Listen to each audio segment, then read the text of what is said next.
Nah, jadi syariah itu intinya jelas. Ini jelas. Dan yang kedua, tidak merugi. Walaupun tafsir syariah itu banyak, ribuan di fikih. Nah, beliau-beliau yang paham. Nah, tapi dalam bisnis itu kita bawa dua ini saja. Jelas akadnya, jelas untung ruginya, detailnya semua kita perjelas. Walaupun dalam aplikasinya PT Umar ini mungkin baru 10% saja. Masih ada 90% yang mau dikejar. Sampailah di tahap mungkin Allah kasih hidayah nantinya, Pak, modal kami beli tanah 10 juta Pak, terserah Bapak ngasih untung berapa. Itu syariah yang sempurna sesuai dengan cara Nabi. Nah, bertahap ya. Yang saya bicara pertama syariahnya, kemudian saya bicara kerugian bank. Ini saya sampaikan. Jadi bank itu satu sistem yang dibangun konvensional, ya, kita bicara konvensional.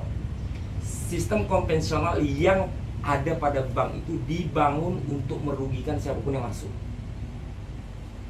Merugikan siapapun yang masuk. Contoh, hari ini saya kasih contoh ya. Nanti tafsirnya boleh masing-masing. Saya pengen buka satu usaha es tebu. Nah, jadi bicara es tebu aja nih. Ini es tebu ini nampak jadi brand nanti ini es tebu. Jadi es tebu itu modal 5 juta.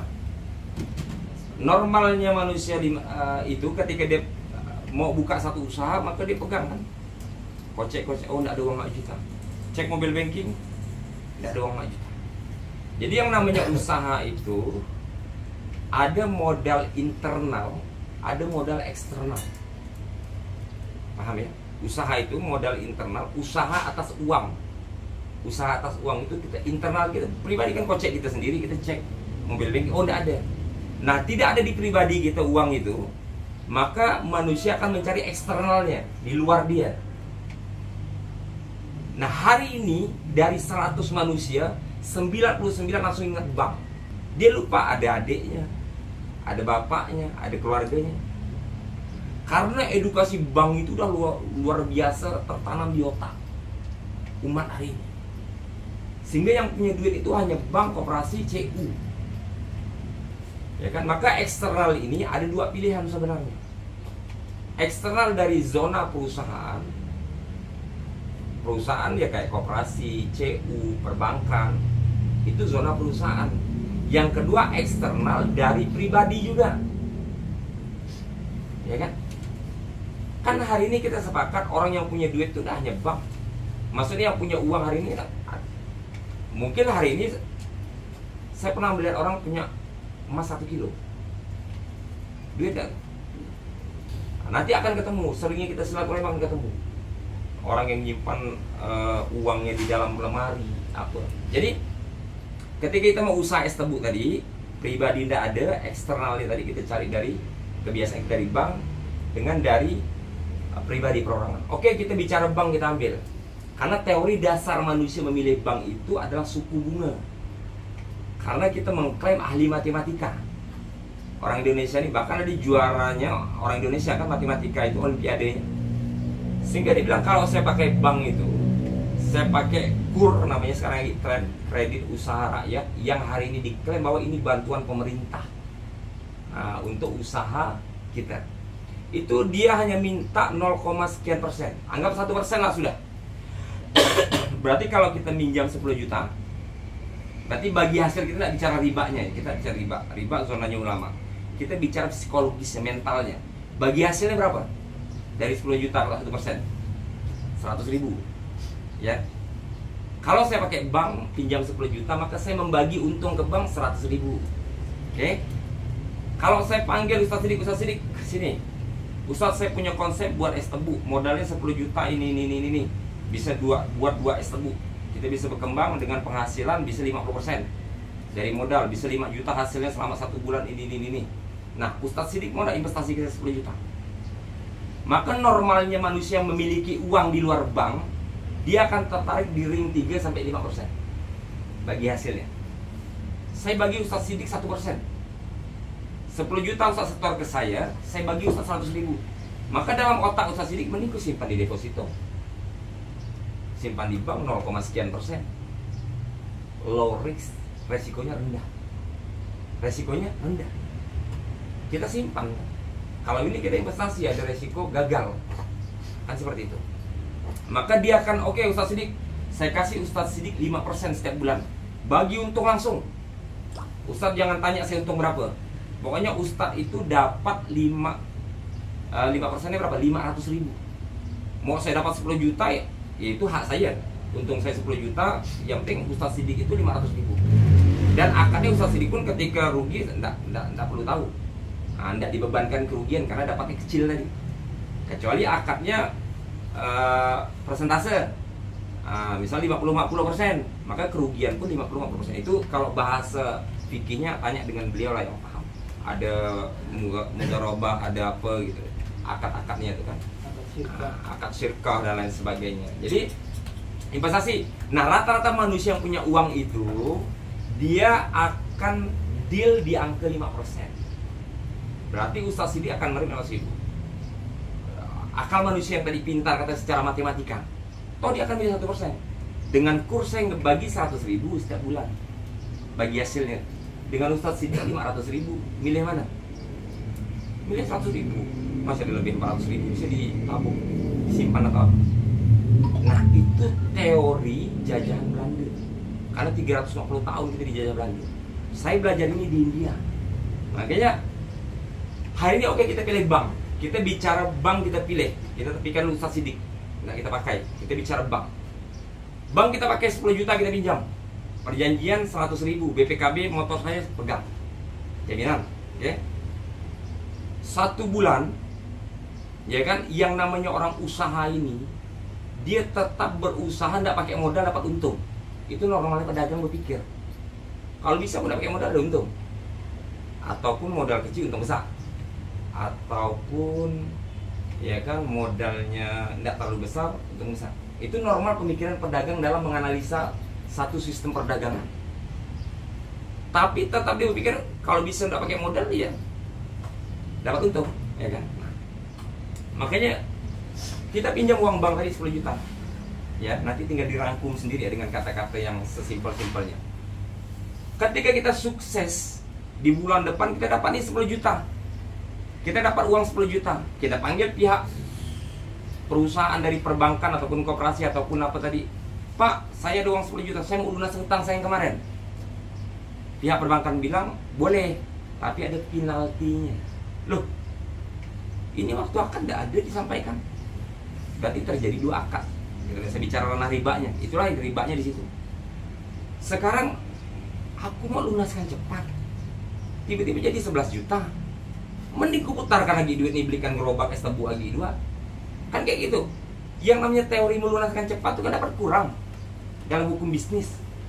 Ya kan, saya utang ke Ramli 10 juta, tempo setahun. Tiba-tiba bulan ketiga saya mau bayar lunas. Ya kan? Nah, nanti sampai ke pribadi. Nah, bank nggak bisa. Oh, nggak bisa, saya mau ini dikurangi utang saya. Karena saya bayar cepat. Saya janji setahun, sebulan saya udah lunaskan. Bank bilang ini sistemnya.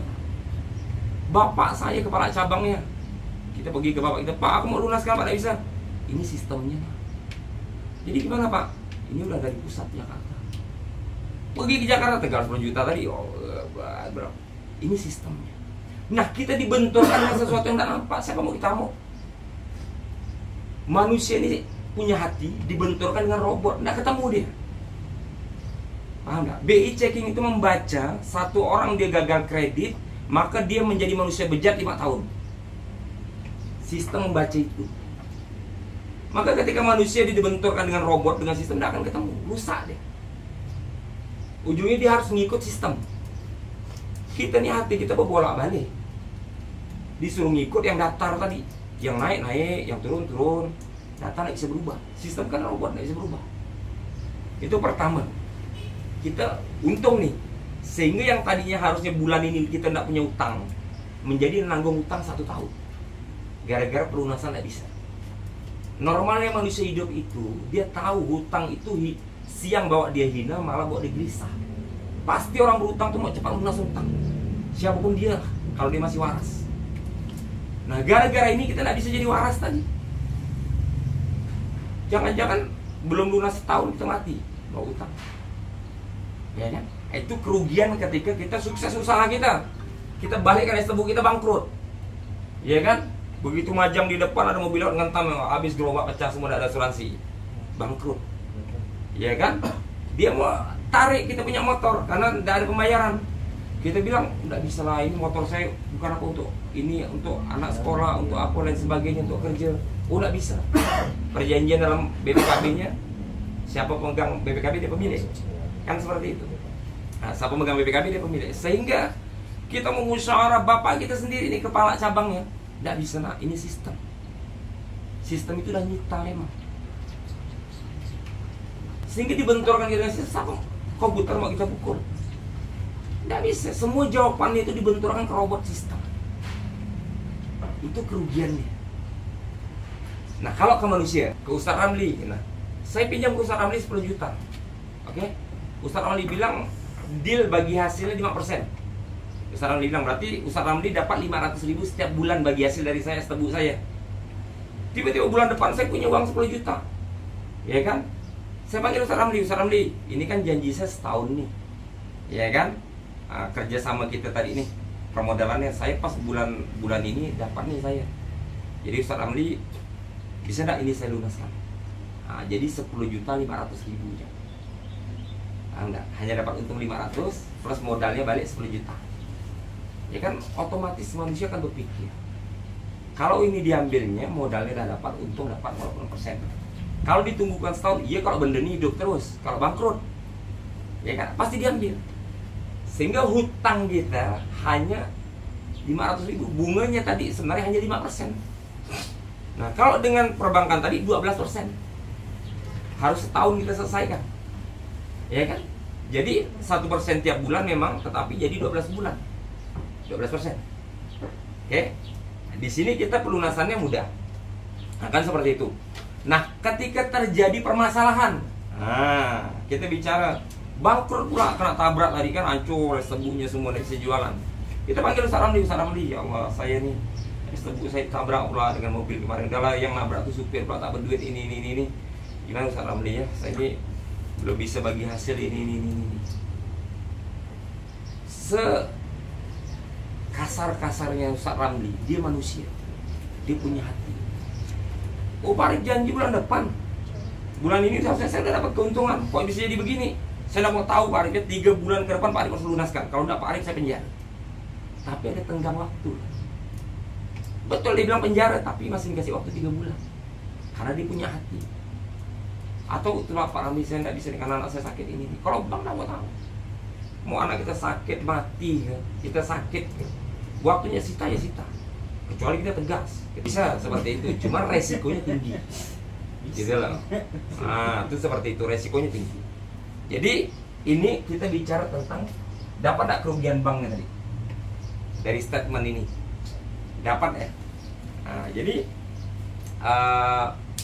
dan teori paling dasar disampaikan ke konsumen itu simple, karena teori ekonomi simple itu pendapatan yang tidak pasti disandingkan dengan pengeluaran pasti itu bangkrut. Saya buka es tebu, pendapatannya pasti enggak, maka namanya usaha, diusahakan. Hutang saya ke bank pasti enggak, pasti. Pengeluaran pasti, pendapatan pasti, itulah bangkrut. Ketemu enggak di pelajaran ekonomi, saya tanya. Begitu saya sampai India, waras saya. Baru ketemu satu kalimat, penghasilan yang tidak pasti tidak akan bisa bertemu dengan pengeluaran yang pasti dalam sebuah usaha. Jadi kita berdagang nih, udah otak kita udah error lah. Ini pasti, motor aku kena sita, pasti. Sehingga energi positif tidak keluar. Itu seperti itu. Jadi saya bicara tentang syariahnya, kemudian saya bicara tentang kerugian perbankan. Nah, saya bicara tentang kerugian perbankan tadi. Jadi nanti disimpulkan saja masing-masing dengan kata-kata yang sederhana.